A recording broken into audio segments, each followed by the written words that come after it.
Assalamualaikum warahmatullahi wabarakatuh. Saya Amalia Nurfataniah, mahasiswa Pendidikan Matematika A 2018. Saya akan mempresentasikan tentang bagaimana kesulitan dan kesalahan siswa dalam menyelesaikan soal cerita berkaitan dengan peluang. Matematika menjadi salah satu mata pelajaran yang dianggap sulit oleh sebagian besar siswa. Tidak hanya saat belajar konsep matematika, namun juga saat menyelesaikan soal matematika, khususnya soal cerita. Salah satu konsep matematika yang sering muncul menjadi soal cerita adalah konsep peluang. Soal cerita terkait peluang tidak hanya sulit untuk siswa dengan kemampuan matematika rendah, namun juga siswa dengan kemampuan matematika sedang dan tinggi.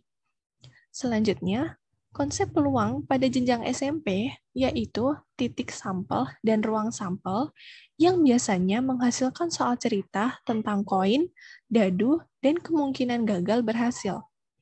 Sedangkan konsep peluang pada jenjang SMA yaitu kejadian majemuk, dua kejadian bersyarat, aturan perkalian, permutasi, dan kombinasi.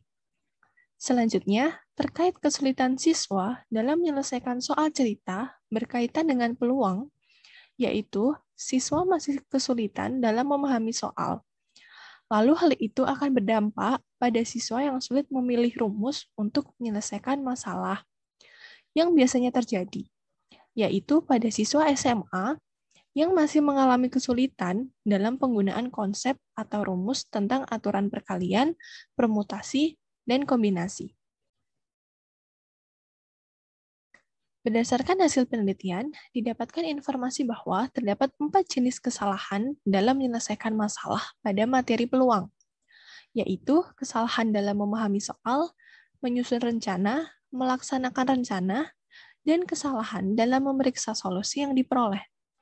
Lalu, faktor-faktor yang menjadi penyebab kesalahan dan kesulitan dalam menyelesaikan soal cerita peluang adalah kecemasan, tidak menguasai konsep, kurang menguasai teknik berhitung, siswa kurang terbiasa untuk menuliskan informasi yang diketahui soal.